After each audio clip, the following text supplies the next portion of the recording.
Hello dear friend, इस video में हम क्वेश्चन डिस्कस करेंगे सीयूटी फिजिक्स सॉल्यूशन 26 अगस्त 2022 को जो हुआ था and this is part 3 question number 21 से 30।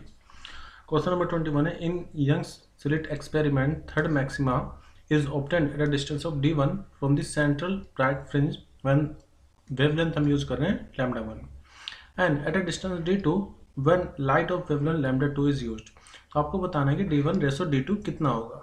देखो, अगर हम पोजीशन की बात करें तो पोजीशन का फॉर्मूला होता है एन लैम्डा डी अपॉन में स्मॉल डी। तो पोजीशन डायरेक्टली डिपेंड कर रही है वेवलेंथ पर, हालांकि एन और डी पर भी डिपेंड करे, बट यहाँ पर हम क्योंकि वेवलेंथ चेंज कर रहे हैं तो हम देखेंगे कि पोजीशन वेवलेंथ के साथ किस तरह से डिपेंड कर रही होगी। So I can say that in first case third maximum की आपको कंडीशन दी हुई है, वहां पर आप वेवलेंथ इस्तेमाल कर रहे हैं कौन सी, लैम्डा 1। और जब वेवलेंथ लैम्डा 2 है तब आपका डिस्टेंस d2 है, तो आपको बताना है कि d1 रेसो d2 कितना हो। तो मैं मान लेता हूँ d1 क्या होगा, d1 होगा n की जगह पर 3 ले लो, लैम्डा 1 d अपॉन में d। ये फर्स्ट कंडीशन हो जाएगी। सेकंड कंडीशन में जो डिस्टेंस है वो है d2, यानी कि x। अब n की वैल्यू मैं कितनी लूंगा, वो 3, लेकिन वेवलेंथ हमने अब चेंज करके लैम्डा 2 कर ली अपॉन में d। तो d1 अपॉन d2 चाहिए हमें। तो अब इन दोनों को डिवाइड कर दो, 3 से 3 कटेगा, d से d कटेगा, तो सिर्फ बचेगा लैम्डा 1 अपॉन में लैम्डा 2। वैसे आप डायरेक्टली भी कह सकते थे, क्योंकि डिस्टेंस या पोजीशन डायरेक्टली वेवलेंथ पर डिपेंड कर रही है, तो d1 upon d2 lambda 1 upon lambda 2 पर डिपेंड करेगा, इसलिए सही आंसर होगा हमारा ऑप्शन सी। क्वेश्चन नंबर 22, आपको इसमें दो पोलराइड दे रखे हैं P1 P2 और उनकी एक्सिस पैरेलल रखी हुई है to other. Now the polaroid P2 is rotate from 0 to 2 pi तक उसको रोटेट किया जा रहा है। तो आपको बताना है वेरिएशन ऑफ इंटेंसिटी P2 से किस तरह से ग्राफिकल आप रिप्रेजेंट करोगे। देखो, अब यहाँ पर मैं अप्लाई करूँगा पहले तो मेलस लॉ। मेलस लॉ ये कहता है कि जो इंटेंसिटी आपको पोलराइड P2 से मिलेगी वो डायरेक्टली कोस स्क्वायर थीटा पर डिपेंड करेगी। थीटा होगा इन दोनों जो पोलराइड है उनकी एक्सिस के बीच का एंगल, जिसको आप I equal to I naught cos square theta भी लिख सकते हो। तो इंटेंसिटी कोस स्क्वायर थीटा पे डिपेंड करेगी। अब कोस स्क्वायर है तो जब भी आप किसी भी चाहे negative value positive value square करो तो पॉजिटिव वैल्यू ही आएगी। तो इंटेंसिटी जब भी आप देखोगे ना नेगेटिव नहीं आएगी, नेगेटिव नहीं आएगी तो इस ग्राफ को हटा दो क्योंकि ये नेगेटिव में जा रहा है, इस ग्राफ को भी हटा दो क्योंकि नेगेटिव में जा रहा है, पॉजिटिव ही रहेगी इंटेंसिटी। और कैसे डिपेंड करेगी, कोस स्क्वायर थीटा पर। अब देखो, थीटा की वैल्यू अगर मैं 90 डिग्री यानी कि π/2 ले लूँ तो इंटेंसिटी कितनी होनी चाहिए, 0।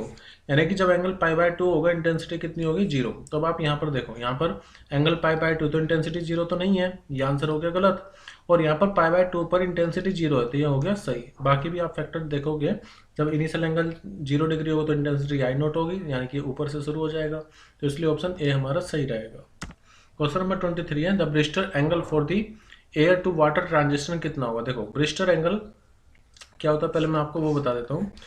जैसे मान लीजिए आप किसी लाइट को इंसिडेंट करवा रहे हो किसी सरफेस पर। अब अगर ये लाइट इंसिडेंट होने के बाद इस तरह से जा रही है, मतलब ये रिफ्लेक्शन हो रहा है और यहाँ पर रिफ्लेक्शन हो रहा है, सच दैट कि रिफ्लेक्टेड और रिफ्रैक्टेड रे के बीच का एंगल 90 डिग्री है, तो जो एंगल ऑफ इंसिडेंस होगा उसको हम बोलते हैं पोलराइजिंग एंगल या फिर ब्रिस्टर एंगल। और इसमें जो फॉर्मूला होता है वो होता है mu equal to 10 I P, यानी कि आई पी बोलो या 10 आप ब्रिस्टर एंगल बोलो, 10 आई बी बोल लो, एक ही बात है। अभी फिलहाल हमें आई बी प्राप्त करना है, आई बी फाइंड करना है, तो it will be equal to 10 inverse mu के बराबर होगी। और यहाँ पर वाटर का रिफ्रैक्टिव इंडेक्स कितना गिवन है हमें, वो गिवन है 10 इनवर्स म्यू की वैल्यू है 4/3। तो इसलिए हमारा आंसर आ जाएगा ऑप्शन सी सही रहेगा, ब्रिस्टर एंगल। ये ध्यान रखना, रिफ्लेक्टर रिफ्लेक्टर रे के बीच में एंगल 90 डिग्री हो जाता है और ये एक तरीका है लाइट को पोलराइज करने का। क्वेश्चन नंबर 24 है प्रोटॉन एंड ट्राइटॉन। अभी ट्राइटॉन क्या होगा, तो ट्राइटॉन का जो मास होगा ना वो 3 टाइम्स होगा मास ऑफ प्रोटॉन के। अगर मान ले इसका प्रोटॉन का मास mp है तो ट्राइटॉन का मास 3 गुना हो जाएगा। Are accelerated from rest through the same potential v है, दोनों को पोटेंशियल v दे रखा है। आपको बताना है डी ब्रोगली वेवलेंथ कितनी होगी, उसका रेशियो कितना हो। तो लैम्डा इक्वल टू होता है h/p। p को आप काइनेटिक एनर्जी के टर्म में लिखो तो 2√mk लिख सकते हैं। ये एक्चुअली कैसे आता है, तो k इक्वल टू p²/2m होता है। दूसरा काइनेटिक एनर्जी q v के बराबर भी होता है, तो इसी को आप ऐसे भी लिख सकते हैं √2m k की जगह पर q इंटू में v। तो अब आप ये देखें, हम इसी का फॉर्मूले का इस्तेमाल करेंगे क्योंकि पोटेंशियल सेम दे रखा है, बाकी हमें कुछ पता नहीं है। तो इसलिए अगर मैं ये कहूँ कि लैम्डा इनवर्सली डिपेंड करेगा दो चीज़ों पर, किस किस पर, एक तो मास पर और चार्ज पर, क्योंकि h और v दोनों के लिए ही सेम होंगे, तो मास और चार्ज पर डिपेंड करेगा। तो मैंने आपको बताया ट्राइटॉन का मास 3 गुना होगा, लेकिन इसका जो चार्ज होगा ट्राइटॉन का वो QP के ही इक्वल होगा। अब तो एक तरह से दोनों का प्रोटॉन और ट्रैक्टोन का चार्ज भी इक्वल है, तो मैं सिर्फ ये कह सकता हूँ लैम्डा इन्वर्सली किस पर डिपेंड करेगा, रूट एम पर। तो जब आपको लैम्डा प्रोटॉन अपॉन में लैम्डा ट्राइटोन निकालना है तो आपको क्या लिखना पड़ेगा, रूट में। अब इन्वर्सली है ना, तो प्रोटॉन यहाँ पर है तो मास ऑफ प्रोटॉन नीचे आएगा और मास ऑफ ट्राइटोन आएगा ऊपर, क्योंकि इन्वर्सली डिपेंड कर रहे हैं। अब रूट मास ऑफ ट्राइटोन कितना है, 3 गुना है, अपॉन में मास ऑफ प्रोटॉन, इसको इससे कैंसिल करो तो lambda P upon lambda T कितना आ जाएगा, रूट 3। तो रेशो कितना आ जाएगा, root 3:1, lambda P ratio lambda T आ जाएगा रूट 3:1, इसलिए हमारा आंसर सही होगा option D. Question number 25, in an experimental study of photoelectric effect a graph आपको दिया हुआ stopping potential versus frequency of incident radiation for 2 metal A और B and identical slope for both are obtained for with cut off frequency, और B की frequency cut off frequency ज़्यादा है ए से।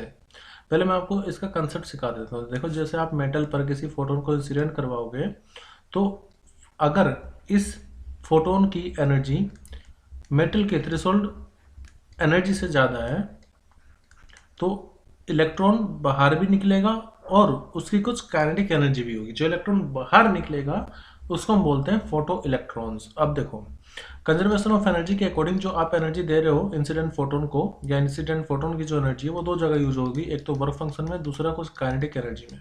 ठीक है, अब एनर्जी इसको आप लिख सकते हो एच इंटू में न्यू, ये threshold frequency H into new not, threshold frequency बोलो कट ऑफ फ्रीक्वेंसी बोलो न्यू नॉट है, वर्क फंक्शन एक्चुअली होता है H into new not, plus kinetic energy को मुझे पोटेंशियल के टर्म में लिखना होगा क्यू वी।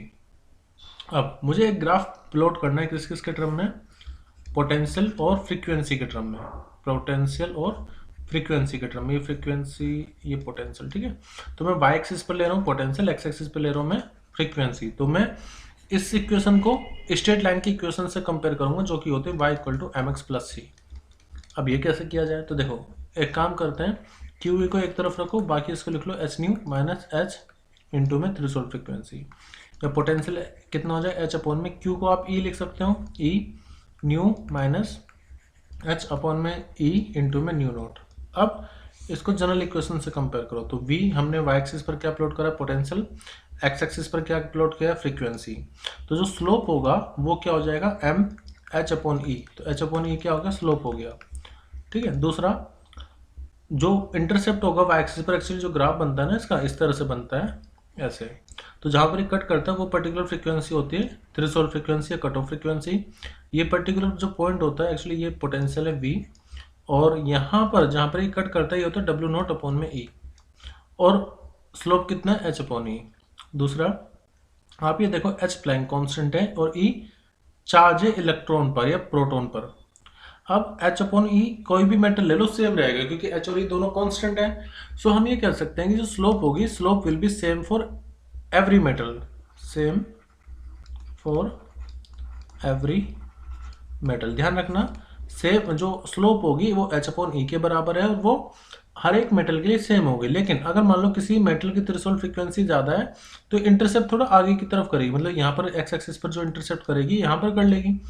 तो अगर मान लीजिए यहाँ पर आपसे बोला हुआ था बी की थ्रेशोल्ड फ्रीक्वेंसी ज़्यादा है तो इसका मतलब यहाँ पर वी डी ले लेते हैं, और ए की कम है तो यहाँ पर मैं लिखूंगा V not A, actually V not B होगा। तो यहाँ से मुझे ये पता चल रहा है कि जो थ्रेशोल्ड फ्रीक्वेंसी है वो बी की ज़्यादा है तो वो पीछे है, यानी कि इस तरह से अगर आप जाओ तो यहाँ पर इंटरसेप्ट कर रहा होगा। अब ऑप्शन पढ़ो, इस ऑप्शन में दिया हुआ slope of all the metal is same H upon E, तो ये तो बात मैंने आपको बता दी थी, सभी के लिए कोई भी मेटल एच अपॉन ई ही स्लोप होगी। दूसरा वर्क फंक्शन, देखो वर्क फंक्शन का फॉर्मूला मैंने आपको बताया एच इंटू में न्यू नॉट, तो जिसकी थ्रेशोल्ड फ्रीक्वेंसी ज़्यादा होगी उसका वर्क फंक्शन भी ज़्यादा होगा, क्योंकि वर्क फंक्शन बराबर होता है एच इंटू में थ्रेशोल्ड फ्रीक्वेंसी के। तो वर्क फंक्शन डायरेक्टली फ्रीक्वेंसी पर डिपेंड कर रहा है, एक्चुअली कट ऑफ फ्रीक्वेंसी पर डिपेंड कर रहा है, तो जिसकी कट ऑफ फ्रीक्वेंसी ज़्यादा उसका वर्क फंक्शन भी ज़्यादा, ये ध्यान रखो बस।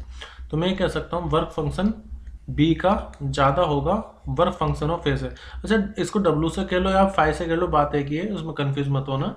तो स्लोप तो सभी के लिए सेम होगी H upon E, work function of A is greater than work function of B. देखो ये मैं इस बात से असहमत हूँ क्योंकि वर्क फंक्शन बी का ज़्यादा होगा। Second, slope of all the metal is same H upon E और वर्क डन आगे बोला work function of B is greater than work function of A, तो ये बिल्कुल सही बात है, स्लोप सबके लिए सेम होगी, वर्क फंक्शन बी का ज़्यादा होगा ए से। बाकी ऑप्शन में स्लोप ऑफ एच स्लोप नहीं होती, एच स्लोप नहीं होती, वो तो ऐसे ही हटा दो, एच अपन ही स्लोप होगी, सब मेटल के लिए सेम होगी, जिसकी थ्रेशोल्ड फ्रीक्वेंसी ज़्यादा उसका वर्क फंक्शन भी ज़्यादा। और थ्रेशोल्ड फ्रीक्वेंसी क्या होता है? थ्रेशोल्ड फ्रीक्वेंसी वो मिनिमम फ्रीक्वेंसी होती है कि आप किसी फोटोन को इंसिडेंट करवाओ और वो एक इलेक्ट्रॉन को बाहर निकाल सके, तो मिनिमम फ्रीक्वेंसी रिक्वायर्ड जो होती है उसको हम थ्रेशोल्ड फ्रीक्वेंसी बोलते हैं। नेक्स्ट क्वेश्चन है photoelectric emission occurs only when the incident light has more than a certain minimum, तो सर्टेन मिनिमम क्या होना चाहिए? एक्चुअली इसमें सही आंसर होगा फ्रीक्वेंसी, क्योंकि अगर आप फोटोन को गिरा रहे हो तो उसकी एनर्जी वर्क फंक्शन से ज़्यादा होनी चाहिए, और एच न्यू ज़्यादा होगा फिर एच न्यू नॉट से। तो हम ये भी कह सकते हैं कि अगर इंसिडेंट फोटोन की फ्रीक्वेंसी थ्रेशोल्ड फ्रीक्वेंसी से ज़्यादा होगी तब फोटो इलेक्ट्रिक एमिशन हो पाता है, तो इसलिए सही आंसर होगा डी। नेक्स्ट क्वेश्चन है particular radioactive sample has half life T half हमें गिवन है 12 ईयर, और द फ्रैक्शन आपको बताना, the fraction of that remains undecayed, तो आपसे पूछा है एन अपॉन एन नोट कितना होगा। एक्चुअली एक रिलेशन होता है N equal to N not 1/2 की पावर एन, ठीक है। यहाँ पर कैपिटल एन क्या है? Undecayed number of nuclei, N naught initial number of nuclei, small N है नंबर ऑफ हाफ साइकिल, और स्मॉल एन बराबर होता है टोटल टाइम अपॉन में हाफ लाइफ, ठीक है। तो एन अपॉन एन नोट कितना हो जाए? हो जाए 1/2 की पावर स्मॉल एन, या फिर 1/2 की पावर टाइम जो कि गिवन है 48 ईयर अपॉन में टी हाफ यानी कि 12 ईयर, ये कितना हो गया? 1/2 की पावर 4, या फिर 1/2 की पावर 4 का मतलब हो गया 16। तो एन अपॉन एन नोट यानी कि जो रेशो होगा वो कितना आएगा? 1/16। तो हम ये कह सकते हैं जो नंबर ऑफ अनडिकेड न्यूक्लियाई होंगी वो 1/16 होगी इनिशियल नंबर ऑफ न्यूक्लियाई के, तो इसलिए हमारा सही आंसर होगा option C 1/16 of the initial amount.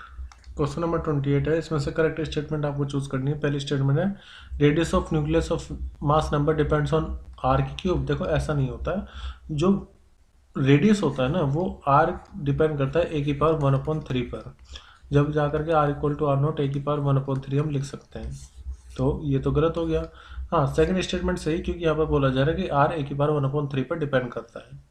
दूसरा, कोई भी न्यूक्लियस अगर आप लेंगे ना तो न्यूक्लियस की डेंसिटी होता है मास पर यूनिट वॉल्यूम, तो अगर आप टोटल नंबर ऑफ पार्टिकल्स की यानी कि लेट से आप एन ले लेते लेट से, और एम क्या हो जाएगा? एक का मास इंटू में एम अपन में वॉल्यूम, मतलब 4/3 पाई आर की क्यूब यहाँ पर चलेगा, एन इंटू एम अपॉन 4/3 पाई।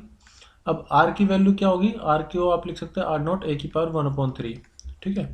दूसरा, जो टोटल नंबर ऑफ पार्टिकल्स होंगे वो मैं क्या लिखूंगा? ए इंटू में एम अपॉन, अच्छा यहाँ पर क्यूब है ना तो 4/3 पाई आर की क्यूब चलेगा, तो हो जाएगा 4, 3 जाएगा ऊपर, पाई यहाँ पर, और आर नॉट की पावर क्यूब इंटू में ए बचेगा सिर्फ, क्योंकि 1/3 की पावर 3 मतलब ए से ए कैंसिल कर दो।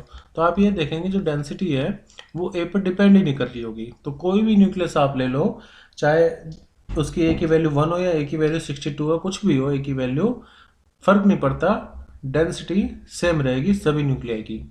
तो ये हम थर्ड स्टेटमेंट को करेक्ट मान सकते हैं, density of nuclei is always a constant, लगभग 10 की पावर 17 ऑर्डर में ही रहती है। फोर्थ, तो मतलब सेकंड और थर्ड स्टेटमेंट तो सही है, सेकंड थर्ड स्टेटमेंट सही है, तो ऑप्शन बी हमारा करेक्ट होगा। फोर्थ देख लेते हैं, density of nuclear depend on mass number, ऐसा नहीं है, मैंने आपको बता दिया मास नंबर पर डिपेंड नहीं करेगी। Fifth, density of nuclear depend on size, no it doesn't depend on the size and the volume, it remains constant for all nuclei. बहुत से एग्जाम्स में क्वेश्चन भी पूछा जाता है कि कभी कभी तो रेडियस का रेशो निकलवा लेते हैं R1/R2, तो वो तो ध्यान रखना A1/A2 की पावर 1/3 पर डिपेंड करेगी।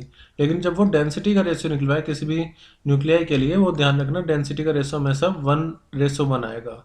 ये क्वेश्चन पूछा गया है कि डेंसिटी का रेशियो कितना होता है, CBSE में भी, CUET में भी, और भी काफ़ी कॉम्पिटिटिव एग्जाम्स में पूछा जाता है। डेंसिटी का रेशियो ध्यान रखना 1:1 आएगा, एटॉमिक नंबर पर डिपेंड नहीं करेगी। नेक्स्ट है the consistency of binding energy. अगर आप बाइंडिंग एनर्जी का कर्व देखो तो शुरू में तो इस तरह से पीक आपको मिलता है, उसके बाद थोड़ा सा कांस्टेंट रहता है, फिर डिक्रीज करती है, ठीक है, एक के हिसाब से एनर्जी। तो लगभग यहाँ से यहाँ तक अगर आप देखो तो बाइंडिंग एनर्जी लगभग सेम या कंस्टेंट रहती है, कंसिस्टेंसी रहती है। तो किसकी वजह से रहती होगी आपको बताना है। तो एक्चुअली न्यूक्लियन के बीच में जो फोर्स होती है वो होती है न्यूक्लियर फोर्स, और न्यूक्लियर फोर्स एक शॉर्ट रेंज फोर्स होती है। अब ये शॉर्ट रेंज फोर्स होगी जिसकी वजह से यहाँ पर एनर्जी, बाइंडिंग एनर्जी कांस्टेंट रहती है, तो इसमें सही आंसर होगा option B, short range force.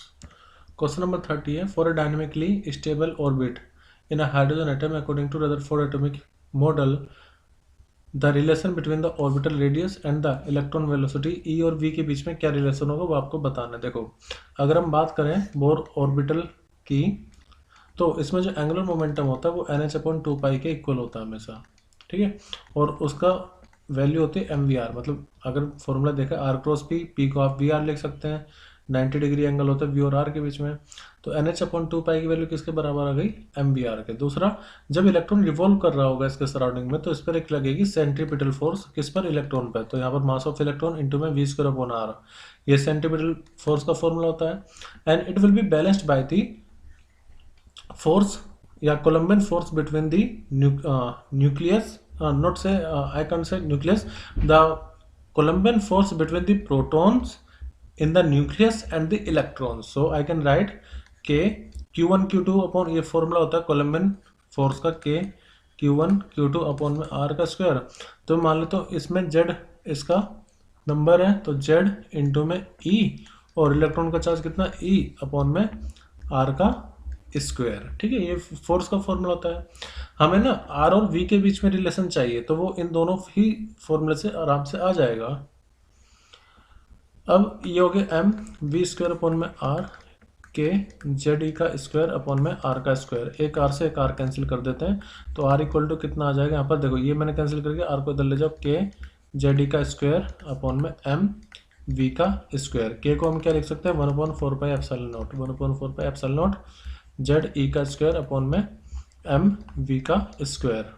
दूसरा देखो ये हाइड्रोजन की बात कर रहा है, तो हाइड्रोजन के लिए जेड की वैल्यू हम 1 ले लेंगे, तो आर इक्वल टू कितना आ जाएगा, ई का स्क्वायर अपॉन में 4πε0 एम वी का स्क्वायर। अब आप ये देखो एम वी का स्क्वायर किस में आ रहा है, तो एम स्क्वायर भी ये नहीं होगा, एम वी ये नहीं होगा, एम वी स्क्वायर इसमें भी है, इसमें भी है। दूसरा ए स्क्वायर ऊपर होना चाहिए, तो स्क्वायर इसमें ऊपर है, तो यही आंसर सही होगा। लेकिन एक गलती यहाँ पर ये कि यहाँ पर जेड की जगह ना पाई आना चाहिए, तब ये जाकर के एग्जैक्टली करेक्ट होगा। लेकिन डेरिवेशन हम इस तरह से कर सकते हैं, इसकी तो खैर हमें जरूरत पड़ी नहीं, उसी से हमारा काम हो गया। मैं आशा करता हूँ कि जितने भी क्वेश्चन हमने इस पार्ट में डिस्कस किए हैं वो सब आपको क्लियर हुए होंगे। अगर फिर भी कोई डाउट है तो आप मुझे कमेंट करके अपना डाउट पूछ सकते हैं, और अगर आपको सब कुछ समझ में आ गया है, सब कुछ क्लियर है और कुछ नया सीखा है, तो लाइक करके मुझे ज़रूर बताएं। Thank you everyone, bye and take care.